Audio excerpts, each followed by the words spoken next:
Cobra Kai is over, meaning we can now rank the strongest fighters within Cobra Kai, but today we will be doing things differently, and before I do my official tier list, I'm going to be doing a video on the students and senseis separately. So this video will be going over specifically every student throughout the series, and unlike in previous videos, I'm going to be using their peak versions and not go season by season, as that can get very tricky and honestly annoying. And so let's not waste any more time and start with the fodder tier. In this tier, we have fighters who are in all honesty very strong and are pretty powerful in retrospect of the early seasons. These fighters are Bert, Nate, Mitch, Chris, Anthony, and Kyler. These guys are very strong in their own right and have trained in both Miyagi-Do and Cobra Kai at this point. Bert had the edge over Nate in most seasons, and we see him fighting Mitch, who's below Chris. Chris did go 2-2 with Kyler in the All Valley, but Anthony was in consideration for the tournament aside from the main team that got picked. So I do think he's better than the rest of the students. However, I think Kyler would be just too much considering he was able to press season 5 Hawk, along with the fact that he'd be aware of any of these guys' Miyagi-Do moves because he did train a little bit in Miyagi-Do thanks to Robbie. He'd just be too aggressive for them, so that's why he's at the top of this tier.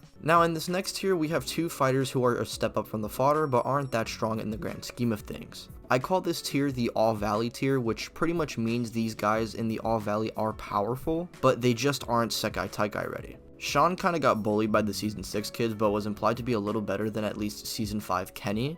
Devin I think is a little better than him given her experience in Eagle Fang, allowing her to be aware of Sean's aggressive style. She may have been a little lackluster in the tournament, but even before the tournament she was able to keep up with some of the main 5 students partially. She even does okay in the tournament despite her being the weakest on the team for sure. It's clear that she was not ready to compete against the world, however that's where we get into the next tier. In this tier, we have Sekai Taikai captain level fighters. What this means is, unlike in the last tier, these guys straight up can compete with the best in the world. Starting off, we have Dimitri and Kenny who both fight Sekai captains for an extended period of time or even beat them. I'd say between the two though, Dimitri is definitely weaker given that he admits that Kenny is a better choice than himself for the tournament. Next up are Vlad and the Brazilian fighters who are able to beat Dimitri, scrap with Sam and even land points on Quan and press Hawk. However, I feel like Vlad's scaling is kind of glazed, and I'll get into that when we talk about Hawk specifically, but the Thunder doubling captain, or Kara, I believe would have an edge over these guys given that she actually managed to beat Sam and fought her for a decent period of time. But of course, at the top of this tier, I have Hawk, who not only beats Kara in a one-on-one straight up, but he even is able to scrap with Yoon Dong-jin and even defeats him thanks to Kenny and Dimitri. Now, I already know a lot of you are going to be commenting, well, Hawk beat Vlad and Vlad scales to Yoon. Firstly, Vlad scored like 1 point before Kreese specifically took Yoon out so that Tori could get the spotlight.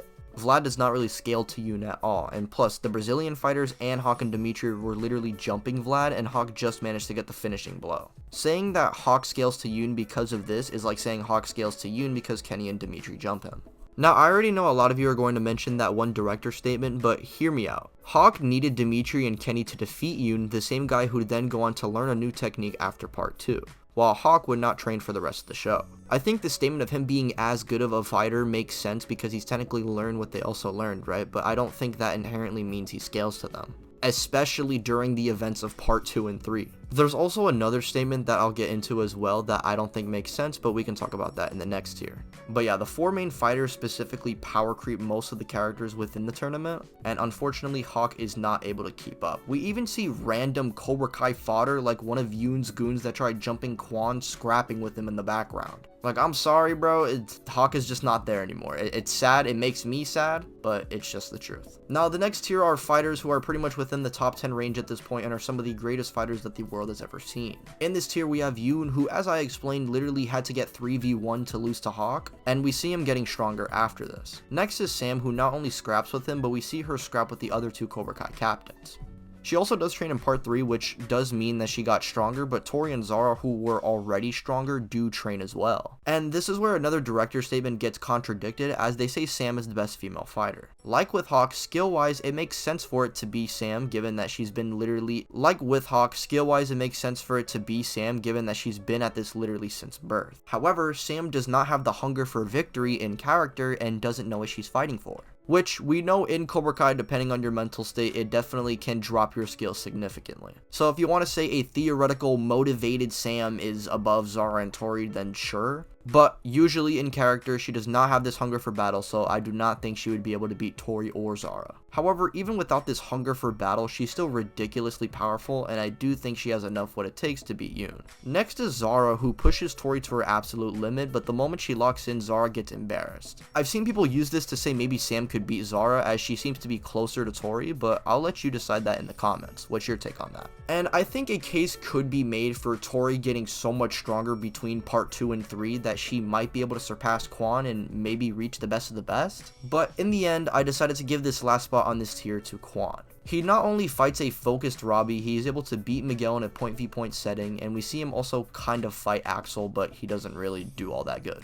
And it's funny that I mentioned those three, as those are quite literally the remaining characters we have on the list. So by virtue, I think it kind of makes sense to have Kwon be in 4th place. I already know some of y'all in the comments, oh well, Hawk is actually stronger. Shut up. Now in the last tier, we have the best of the best, who I believe in all honesty you could just say it's interchangeable between the characters. But ultimately, I went with the order of Robbie, Axel, and Miguel for the final ranking. Robbie did say he could have beaten Axel, which is probably referring to if he didn't fight dirty. But we know there's a difference given Axel is probably more enraged seeing Miguel, and he's also stronger because he trained, and we also know Miguel trained with Johnny in preparation for his fight, who, mind you, already got his own training that allowed him to power creep the rest of part 2. Now sadly for Robbie, I do think there is a tiny gap that Robbie unfortunately couldn't close, but he's still pretty much the 3rd strongest fighter in the world. Next up we have Axel, because he just loses to Miguel when he's in character, but if you want to say he can rat to win, then I mean sure, he's probably top 1. But it's clear under normal circumstances that the GOAT Miguel is the undisputed number 1,